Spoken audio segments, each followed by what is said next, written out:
Brittany, what was your life like before August 9th, 2014? Before August 9th, I was still in undergrad. So school, work, I worked up to 2 jobs all throughout undergrad. Worked for a nursing agency back at home, and I also worked like retail, and I was a waitress. I was still, mothering my daughter and traveling. I traveled abroad with, someone who I was with at the time. I traveled across the country a lot. It was not as stressful. I also did not have anxiety the way that I have anxiety now. It was a completely different life, it feels like. Okay, so then the day of August 9th, or probably August 10th, when you found out? I found out August 9th. I was actually out of town. I was in New York with some friends, and I was scrolling through Facebook, and I first saw it on Facebook. A friend of mine from college he made a status, and he said, the police just shot and killed a kid, and he's still in the middle of the street. I'm like, no, this just doesn't seem right. So then I go to Twitter. It's like more of a big deal. People are like taking photos, and I kept seeing the Ferrell being retweeted on my timeline, who is the person who knew Mike Brown, and they shot him in front of his apartment. And that's when I really was like, wow, this is not a joke. Like, this is like real. And they had a picture of a body just floating down my timeline. And from that moment, I was just glued to my phone, completely sucked out of my element. I was not enjoying myself anymore. I was just completely glued to my phone for the rest of my trip. All night, I just kept scrolling through Twitter. I was watching videos of the police pull dogs out on protesters, and I don't know if it was that first night or the second night of me watching from afar, where this police officer pulled this rifle out on protesters and caught them fucking animals. And I was like, I gotta get home, like immediately. So I think the people who I was traveling with kind of knew that I was kind of out of my element, I couldn't really enjoy myself. I had knots in my stomach the whole time. I kept touching base with folks back at home. My little brother was getting ready to go off to school, and my mom was texting me, telling me that she was trying to get him out of the city as soon as possible. So they drove all the way down to New Mexico to drop him off at school early. He was going to New Mexico State University. It was just a very hard time for the city and for people in the city who were watching what was happening, like in our backyard, because people say Ferguson on TV, like that's how we nationally have come to know St. Louis, by Ferguson, but that's St. Louis, and the entire city was moved one way or another by what had happened when Mike Brown was murdered, left laying in the street, did not call an ambulance, and then the uprising occurred. It had an impact on everyone. How far from where you live was his body found? At that time, I was living in South St. Louis. It's about a 20-minute drive. Okay, so yeah, pretty close. Yeah, it's not very far at all. And you have a brother that's around his age? Mm-hmm. So my brother is now 21. At the time, I think they were the same age. Right. Yeah. So I know, I'm not sure if it was you who had said this in a prior interview, but somebody did, that it was really not a protest at first. It was going to become a gathering. Yeah. People were going to go out there and maybe hold a vigil, something like that. But at what point did these gatherings become actual protest and you turn your life over basically to this? I would say when folks gathered together, when the night had happened, it was the police response that sparked an uprising. These were people from that community and from the outlying communities, different parts of St. Louis, coming together to mourn a loss in the most despicable way, and to be met with the type of aggression and force that people were met with by the police, that is what caused the uprising. It was people in positions of power treating civilians literally like we were animals, making people walk in circles and talking to people like they had no right to feel grief. They had no right to mourn. So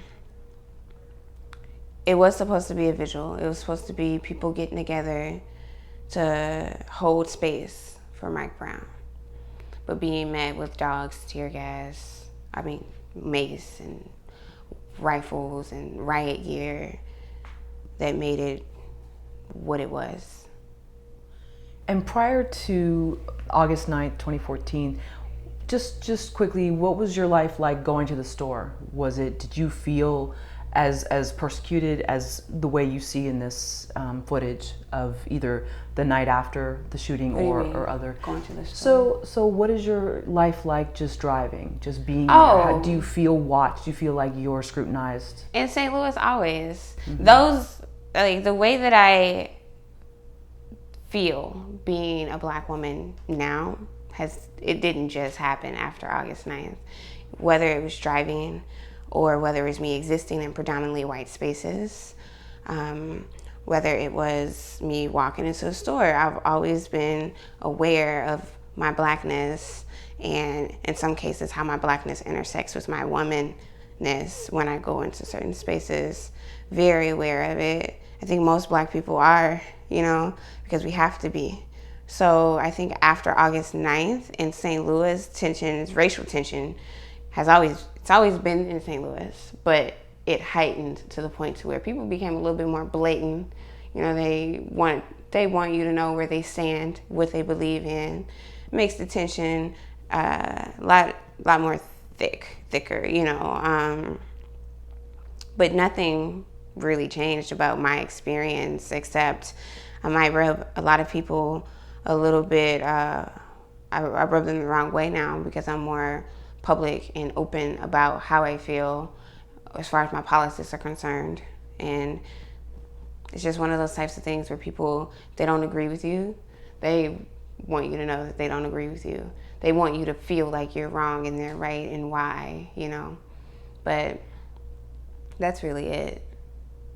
I was just reading an article yesterday, and it was about when you decide to take your life to a different spot that's different from how everybody else is going, it challenges people. Oh, yeah. And maybe people that you think would embrace you actually feel either threatened or maybe even envious because you're doing something that they secretly wish they could. It's been, as far as my relationships with people, I've had people distance themselves from me, not wanting to be associated. I've had people silently agree with what I'm saying. People say, I can't really say those things. I can't really make those statements. But every time you do inside, I'm like, yeah, and I'm like, well, it just comes with the territory, I don't really dwell on the fact that there are people who are envious of this kind of work. I don't understand that. I don't know what is there to be envious about. It's just doing the work. It's so much for everybody to do, So that I don't really dwell on that. What I prioritize is Black people. What I prioritize is doing the work however I can do it and focusing on what I'm capable of doing, staying in my lane. That's all I can really do. It shows you in the film at various points saying you're either here with us on the front line or you just go home, basically. Yeah. A lot of people would come and spectate. Is that a word? They would want to they're spectators. They would want to watch, see what would happen. And it's no, things can go from 0 to 60 very quickly. As far as the arrests are concerned, as far as being attacked by the cops, being tear gassed and maced, I don't like feeling responsible when folks come out to actions and then they get hurt or they get arrested and they weren't planned to. So if I put a call out and I let everybody know it's a red action, meaning that the chances of being arrested are very, very high, do not come, and you come anyway just to watch, this isn't a football game. This isn't, we're not playing recreational sports. This is organized civil disobedience. And you are either participating in it or you're not, So the spectators, when they come to things like that, I just don't think it's the right place or the right time for it. I do feel responsible when folks come to stuff and they didn't want to get arrested, but they're there, especially if I organized it, because then I feel like I wasn't clear enough about my action. I wasn't clear enough about the risk, and I don't like putting people in those types of positions. So I'm sure everybody knows what they're getting themselves into when they make the choice to show up, but still, it's just one of those things that you don't just stand around and to just watch, So I do like for people to show up if they're going to be active, if they're going to take a risk, if they're going to, participate in civil disobedience. It just gets very stressful when people are there to watch, unless they're legal observers or unless they're documenting. I just don't think it's really appropriate because it's work. We're doing the work, Speaking of a football game or sports game, why do you think some people are offended by the hands up statement? I don't know. Who people are offended by that? Well, weren't the football, and forgive me, I'm not a football fan, but weren't the St. Louis, there were 4 football players who decided to, in solidarity, do the hands up. I feel like the people who are offended by that were the same people who are totally against the movement in general. There are people who are offended by people who say Black Lives Matter, by people who wear pins that say that, by people who don't believe Mike Brown should be dead right now. There are people offended by that. They're offended by the truth. They're out to protect their own white supremacy beliefs and their privilege. Those type of people, those are like bottom right. I don't pay them any attention. So, yeah, people are offended by things that make them feel uncomfortable. They're not able or they're not ready yet to face the realities of what Black people experience globally. Of course, when someone makes a bold statement like hands up or Black Lives Matter, they're gonna feel like all lives matter, or Mike Brown deserved, he shouldn't have been a criminal, he shouldn't have did this, shouldn't have done that. But we all know. Do you think they feel guilty? I don't think racists are completely even thoughtful enough to know what to even feel guilty about. I think they are very committed to protecting what serves them, which is white supremacy. I think guilt comes from self-reflection.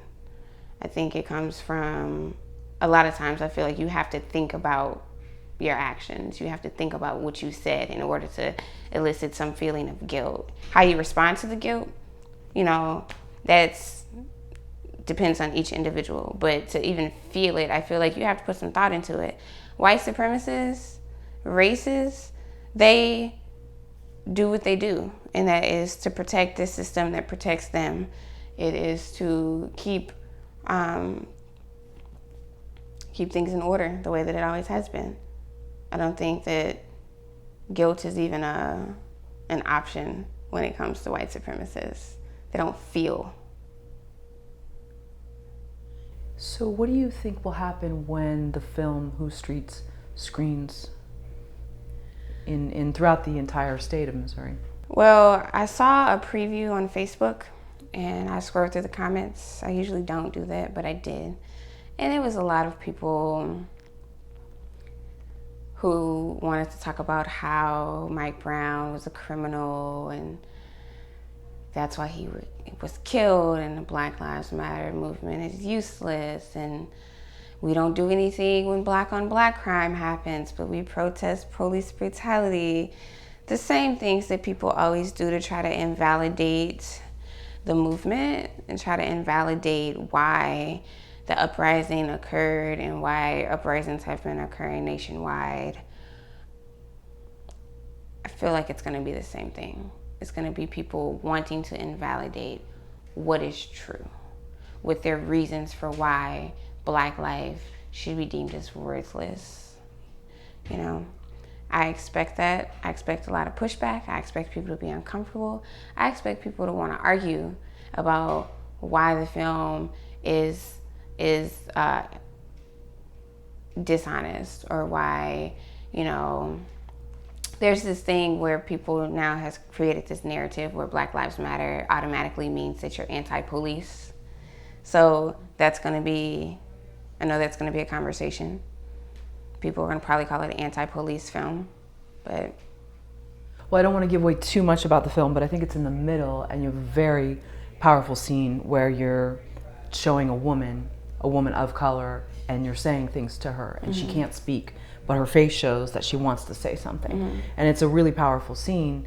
So I don't think it totally paints it as anti-law enforcement. But I have heard people ask, why didn't we get the police perspective? The media already does that. So for someone to even ask that, they framed it like, oh, well, this seems like you're just trying to capture the voices of the community, and you didn't even ask the police how they felt. We don't need to. Every time you turn on the television and the narrative is set already, they've already told the police story. They were afraid. They fear for their lives. Who knows, you know, but the narrative has already been set by mass media. What opportunity do people ever have to tell their own stories? When that police officer, that Black woman, was on the brink of tears in that film, it was a very powerful scene. I don't think it speaks volumes. I don't think we need to hear what she has to say to understand in that moment she was probably torn between working for a system that does not care about her or her family or her Black children, and facing a community who is finally standing up to the system that she works for, declaring that they have the right to live and that they matter and that they're not backing down, and that they want answers and they want justice and they want the whole system dismantled because it's guilty. You know, that she had to be torn in pieces. But I don't feel like I need to get the police perspective in order to know that. Like, it's all over her face in that particular scene. Yeah, definitely in that scene. I mean, you do have like these, I don't know if they're city council meetings, but there's definitely, you see the stance. I think that it's pretty clear what a certain part of the community feels. And that's what I was just wondering, who is the movie for? If you feel that maybe change is not possible, and maybe you're right, some things are so ingrained in certain people's mind that it's not possible, who is the movie for? The movie is for people who want to know the truth about what happened in Ferguson, who want an on-the-ground look at what people who were involved in the movement work, the on-the-ground work that took place, the response of the police to protesters, who want to know how we were treated, why we rose up in the first place. That's who the movie's for. It's for people who want honest answers and honest perspective about what actually happened in Ferguson. And even the movie, it only captures the perspective of 4 or 5 people, you know. It's not everyone. I mean, I'm pretty sure we could go on for hours. We can probably even create a series of the experiences that people in St. Louis faced during the Ferguson uprisings. There are hundreds of people who took to the streets. There are hundreds of people who came out of their house and were fighting for their lives. But Who Streets, Damon and Sabai captured a number of people to tell a greater story. This is the truth. This is what happened. You know, and it completely counters every single media narrative that has ever come out of Ferguson. You had said, or I don't know if it was just the film said, that social media was actually more accurate in terms of depicting what was going on, and that a lot of the media had their own bias. Can you talk about what that was like being there, especially during those, what was it, like 100 days? Yeah.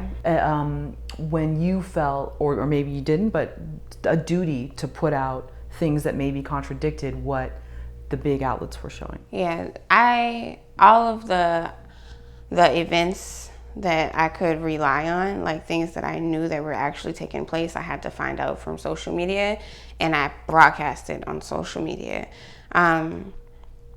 There was one particular time I will never forget. We were out in Ferguson one night pouring milk on people who had been tear gassed. There was like an armored truck going up and down the streets, just shooting out canisters at anyone who they saw on the streets. There were still people out there. They had bandanas on their face, their hands are up, and this armored truck just kept shooting canisters and like watching people scatter like roaches. This was in a residential neighborhood, so this is a neighborhood where there are houses and side streets and children live in these houses, and they were going up and down the street shooting tear gas canisters down these streets. These streets were blocked off with these cement like wall things where you couldn't drive in and out. They wanted to keep people from protesting, so they put those up in the neighborhood so people couldn't even leave their homes. So we went over one night to pour milk on people who were tear gassed because they couldn't see. They were like gasping for air. That night, as we were doing that, a truck turned the corner, an armored truck, and I can't remember if they were shooting out tear gas or rubber bullets. I can't remember. All I know is that when we saw that, it was myself and maybe 4 or 5 others. We just took off running, and I had to like clear this fence because I just didn't have time to open it. So we're running super fast. I clear this fence, and we're in this backyard of who knows, I don't know whose home it was, but we're like face down in the grass in this backyard while this armored truck drives down the back street behind the house of the yard we're laying in. And the police is on the mic, and the police, it's a white guy, he's like, "Get the fuck home, leave the fucking neighborhood," he like that. And then the light shines on us, and then we hear more tear gas canisters, and then at some point we get up and we go to the car, and we're in the car, and I'm scrolling through Twitter, and Don Lemon is on TV reporting that everything's peaceful that night in Ferguson. You know, that's why we have to tweet. That's why we have to put everything on social media, because while Don Lemon is down the block saying everything is peaceful tonight because of the curfew, because of Ron Johnson, things are nice tonight in Ferguson, we're face down in grass because the cops are tear gassing people, and we're trying to pour milk on them so they can at least either finish protesting, doing what they're doing, or they can get home. So those are the kind of contradictions that occurred every single day. Lastly, I know we have to wrap up, unfortunately, but advice for anyone, whether it's a woman, a mother, who wants to turn their life over, that they have no other choice, that they can't just lead a normal life like they had maybe before. Things have changed for them. Whatever the cause is, what's your advice to them on day-to-day life, dealing with anxiety? You gotta take care of yourself. This work is for the long haul. You know, I know I'm not gonna see freedom. I don't know if my daughter's gonna see it, but it's a fight. You know, we're in it for the long run. If you want to commit your life to doing this type of work, you gotta take care of yourself. You gotta love on your family. You have to understand that you're doing your part, and that you can't do everything. You don't want to self-sacrifice for the sake of the movement, you know, because you need to be here. You know, you need to be present. People are depending on you, and you have to prioritize, and you have to really think about how you want to be impactful to this work, how you want your commitment to Black and brown people to look. And then you act. But along the way, you have to take care of yourself daily, knowing when to step back, knowing when to step up, knowing that you don't have to take on everything. I wish I would have known that early on, and I didn't. I had to learn that. I was 10 toes down, all the way in, you know, and it came with a sacrifice, a huge sacrifice. So I would say there's plenty of work to do. Plenty, and it will be for a long time. So if you're gonna get into it, just make sure that you take care of yourself along the way. Yeah.